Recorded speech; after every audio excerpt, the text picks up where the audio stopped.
हाय दोस्तों, आप सभी का स्वागत है हमारे इस YouTube चैनल पर। और आज है x प्लस वाई बराबर 10 तथा 2x माइनस 3y बराबर 0 को वज्र गुणन विधि से हल करना है, यानी वज्र गुणन। तो वज्र गुणन विधि में सबसे बात जरूरी ये है कि ये पूछता रहता है आपके बोर्ड एग्जाम में, तो उसके दृष्टि से सबसे पहले ये कि कोई भी समीकरण हो, जैसे मान के चलिए हमारा 2x प्लस 3y प्लस बराबर 8 है, तो हमको वज्र गुणन विधि में सभी पद बराबर के लेफ्ट साइड में चाहिए, यानी बाएं साइड में। तो यानी 8 अगर इधर है तो आप 2x प्लस 3y, ये इधर आएगा तो -8 बराबर 0, यानी बराबर के उधर 0 होना ही चाहिए, तब आप सूत्र लगाएंगे। तो ये जो समीकरण दिए हैं हम इनको क्या करेंगे, x प्लस वाई बराबर ये जो 10 दिया है तो इसको हम x प्लस वाई माइनस इधर -10 बराबर 0, ये समीकरण 1 कर लेंगे। समीकरण 1 हो गया।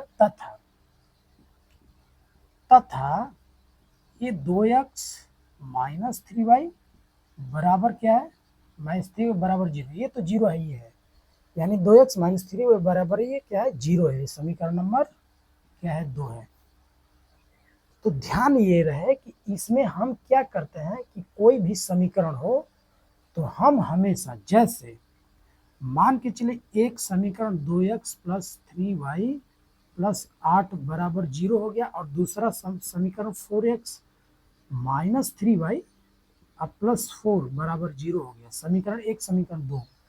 तो वज्र गुणन विधि में हम हमेशा जो पहला समीकरण है इसको a1, इसको b1 और इसको c1 मानते हैं, इसको a2, इसको b2 और इसको c2 मानते हैं।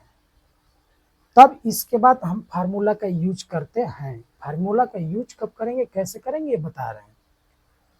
तो a1 कौन होता है, x का गुणांक, यानी a1 बराबर का हो जाएगा 2 हो जाएगा। b1 कौन होता है, y का गुणांक, यानी 3 हो गया। c1 कौन होता है, अचर पद, तो अचर पद क्या है, 8 है। a2 कौन है, x का गुणांक, दूसरे समीकरण का, x का गुणांक 4, y का गुणांक -3 है, तो यानी कि b2 -3 हो जाएगा, c2 क्या हो जाएगा, 4 हो जाएगा। इसमें अगर ध्यान से देखेंगे तो हम थोड़ा सा इसको नीचे लिख लेते हैं, थोड़ा साफ साफ, ताकि समझ में आए। ये थोड़ा सा नजदीक हो गया है।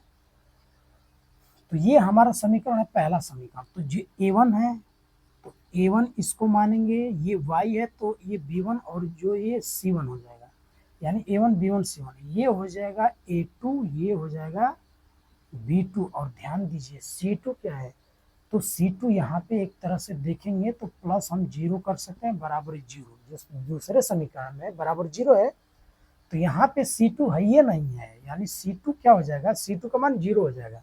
यहाँ पे नहीं है तो चर पद नहीं है, यानी C2 क्या होगा, 0 हो गया। तो मान के चलो हम 0 मान ही लेते हैं, चलिए 0।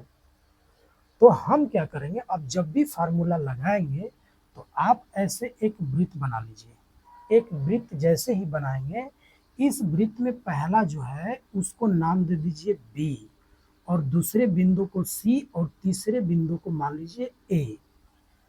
तो आपको जब भी सूत्र बनाना है, जब भी सूत्र लिखना है, तो आप x बटे में क्या लिखेंगे, x बटे में यहाँ से शुरुआत कीजिए, यानी आपकी शुरुआत कहाँ से होगी, यहाँ से B पे C पे आइए, B से C पे आइए, तो x बटा में BC लिख दीजिए, और एक और BC लगा दीजिए, बीच में माइनस रख दीजिए, बराबर y लिख के, वही जब आप B से C पे आएंगे तो y में अब C से A पर आएंगे, तो y के नीचे CA हो जाएगा, क्या हो जाएगा, CA, और इसके बाद फिर एक तो CA लिख लीजिए, बीच में कर दीजिए माइनस, बराबर 1 के बटा में अब A से आप B पे जाएंगे, तो A से B पे जाएंगे तो लिख दीजिए AB, 2 ठो AB, बीच में लगा दीजिए माइनस। इतना ही आपको करना है।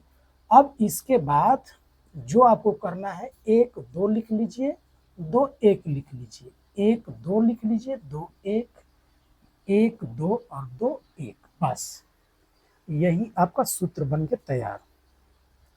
अब क्या करेंगे कि x के नीचे b1, तो जहां देख लीजिए b1 कौन है, तो भैया हमारे b1 ये है, तो y का गुणक यहाँ पे कौन है, b1 के बदले में, तो यहाँ पे ध्यान से देखेंगे तो जो a1 है, A1 B1 और C1, और यहाँ पे A2 B2 और C2। देख लीजिए A1 क्या है पहले समीकरण में, तो पहले समीकरण A1 x का गुणांक, तो कुछ नहीं तो 1, तो हम 1 मान लेंगे। B1 कौन है, y का गुणांक, कुछ नहीं तो हम यहाँ पे 1 मान लेंगे। तो B1 का हो गया 1 हो गया। C1 का मतलब अचर पद, तो ये माइनस क्या है, -10 है, ऐसे लिख लीजिए। अब A2 यानी दूसरा समीकरण में, तो दूसरा समीकरण में A2 x का गुणांक, तो x का गुणांक क्या है भाई 2 है। B2 क्या है भाई y का गुणांक, तो y का गुणांक -3 है, ध्यान दीजिए माइनस है तो माइनस लिखेंगे। और C2 क्या है, C2 है 0। अब आप इसमें मान रख दीजिए आराम से, आराम से जब मान रखेंगे तो B1, तो B1 का मान क्या है, B1 का मान है 1, तो 1 गुणे C2 क्या है भाई, C2 ये है 0, तो आप 0, ये माइनस तो है, ये माइनस लिखेंगे। B2 क्या है, B2 है -3, तो हम -3 गुणे लिखेंगे क्या, C1, तो C1 क्या है, C1 ये है -10, तो हम -10 लिख लेंगे, बराबर ये y के बटे में C1, तो C1 क्या है -10 है, तो -10 गुणे A2 क्या है, A2 है हमारा 2, तो हम 2 लिख लेंगे, माइनस है तो माइनस C2, तो C2 क्या है, C2 भाई देखिए C2 है क्या 0, तो हम 0 गुणे A1 क्या है, A1 1 है, तो 1 लिख लेंगे, बराबर 1 बटा A1 क्या है भाई 1 है, तो 1 गुणे B2 क्या है -3, तो -3 माइनस A2 क्या है भाई, A2 हमारा 2 है, तो हम 2 और गुणे, क्योंकि बीच में गुणा ही तो होता है, A2 B1 के बीच में गुणा है, B1 क्या है 1 है, तो 1 लिख लेंगे, बस इतना ही काम है। तो अब x बटा में आप क्या लिखेंगे, हम थोड़ा सा इधर चल लेते हैं क्योंकि नीचे संभवतः दिखता नहीं होगा, तो हम इधर ही कर लेते हैं, इसको हटाते हैं। चलिए इसको हम क्या करते हैं, हटाते हैं। अब देखिए, अब हमारा x बटा में, जो हमारा x बटा में होगा वो क्या हो जाएगा, x बटा में 1 का 0 में गुणा करेंगे तो 0, तो 0 माइनस, तो ये माइनस है, -3 का -10 में गुणा करेंगे तो 10 3 30 प्लस 30, अब फिर माइनस का गुणा होगा तो माइनस का इस प्लस में, क्यों ये माइनस है तो माइनस रहेगा, 10 3 30 प्लस 30 हो जाएगा, प्लस का होगा 30, 10 3 30 यानी प्लस 30, तो फिर माइनस का गुणा करेंगे तो -30 हो जाएगा, यानी -30 हो गया, बराबर इधर बराबर y बटा में क्या होगा भाई, 10 का 2 में -10 है तो -10 दूना 20 हो जाएगा, माइनस 0 का 1 में गुणा करेंगे तो क्या हो जाएगा 0, बराबर 1 बटा में क्या, 1 बटा में 1 का -3 में गुणा करेंगे तो -3, और -2 का 1 में गुणा करेंगे तो -2, हल करने में x बटा में माइनस भाई 0 में -3 घटाएंगे तो -30, बराबर y के बटा में 20 में से 0 घटेगा तो -20 ही बचेगा, बराबर 1 बटा में 3 2 5 यानी -5, दोनों माइनस है तो जुटेंगे। अब x बटा में -30 बराबर ये 1 वाला अब ले लेंगे, इसको छोड़ देंगे y वाला टर्म, क्योंकि x का मान निकल रहा है, तो एक x बटा में -30, 1 बटा में -5, 5 6 31 यानी 6, और माइनस से माइनस कटेगा, तो x बटा का हो गया x बटा 6 बराबर इधर 1, तो x बटा 6 का 6, तो ये 6, यानी x बराबर का होगा, x बराबर हमारा हो गया 6। अब हम y वाला, तथा अब y वाला लेंगे, तो y, अब y बटा में -20 है, बराबर ये 1 बटा में -5, तो देखिए चाहेंगे तो इधर गुणा ऐसे भी कर सकते हैं, माइनस से माइनस काट दिए, चाहे 20 का इसमें गुणा कर दीजिए, तो 20 का ऊपर गुणा करेंगे तो 20 बटे 5 हो जाएगा, 5 चौका 20 यानी 4, यानी y बराबर का हो जाएगा 4। यही हमारा क्या हो जाएगा, यही हमारा आंसर होगा, यानी x बराबर क्या है, x बराबर 6 और y बराबर 4, तो 6 और 4।